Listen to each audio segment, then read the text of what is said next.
Informasi pertama datang dari Presiden Joko Widodo yang menyebut informasi intelijen soal politik, ekonomi, dan sosial jadi makanan sehari-hari bagi dirinya.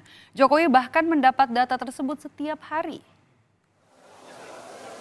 Hal ini diungkap usai Jokowi mengunjungi Pasar Bali Master di Jatinegara, Jakarta Timur. Jokowi menyebut secara rutin mendapatkan laporan mengenai hal yang berkaitan dengan politik hingga ekonomi dan sosial. Hasil survei, data hingga angka didapat Jokowi dari BIN, BAIS hingga PPATK. Sebelumnya Jokowi juga sempat mengungkapkan kalau dirinya tahu arah parpol dan data dari intelijen.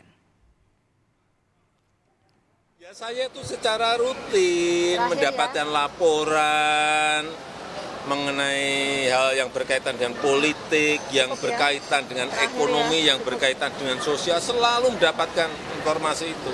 Baik dari intelijen di BIN, di BAIS, mulai keamanan, di kepolisian, BIK, atau dari aliran dana dari PPATK, semuanya saya dapat.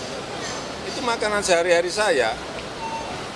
Hasil survei mereka, data-data, angka-angka, semuanya. Pagi-pagi itu sarapan saya angka-angka, data-data.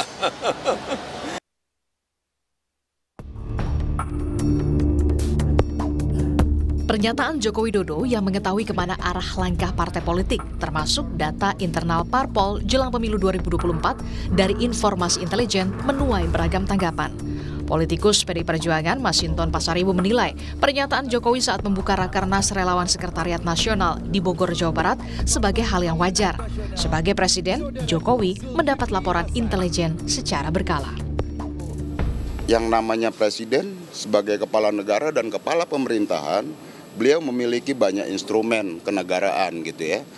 Baik itu ada BIN, ada intelijen dari kepolisian, kejaksaan, dan lain-lain. Nah tentu seluruh informasi itu kan disampaikan kepada Presiden dan tentu ya logis kalau Presiden pasti tahu begitu.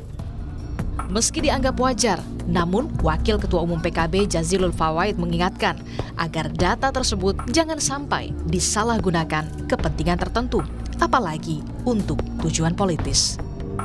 Ya, disampaikan di mana saja terserah, asal untuk kepentingan bangsa dan negara. Tapi kalau digunakan untuk kepentingan misalkan selaku petugas partai tertentu atau kader partai tertentu, saya pikir itu tindakan yang tidak adil. Atau kepentingan para relawan, saya pikir itu juga tidak adil. Jadi saya yakin Pak Presiden akan bersikap adil terhadap informasi yang diterima. Ketua Perhimpunan Bantuan Hukum dan HAM Julius Ibrani punya penilaian lain soal ini. Jabatan presiden itu tidak bisa kemudian serta-merta menggunakan instansi negara, instansi intelijen negara untuk keperluan di luar undang-undang karena presiden adalah eksekutor, pelaksana undang-undang. Nah, kalau kita bicara dengan intelijen, bicara tentang intelijen, maka ada Undang-Undang Intelijen Negara nomor 17 tahun 2011 yang tegas menyatakan bahwa partai politik bukan objek.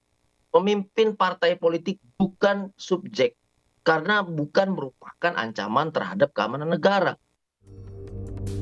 Dalam pasal 44 Undang-Undang Nomor 17 Tahun 2011 tentang intelijen negara memang disebutkan peran intelijen meliputi deteksi dini, pencegahan, dan penanggulangan yang mengancam kepentingan dan keamanan nasional. Dan presidenlah yang menjadi pengguna terakhir atau end user dalam Undang-Undang Intelijen. Tim Liputan, Kompas TV.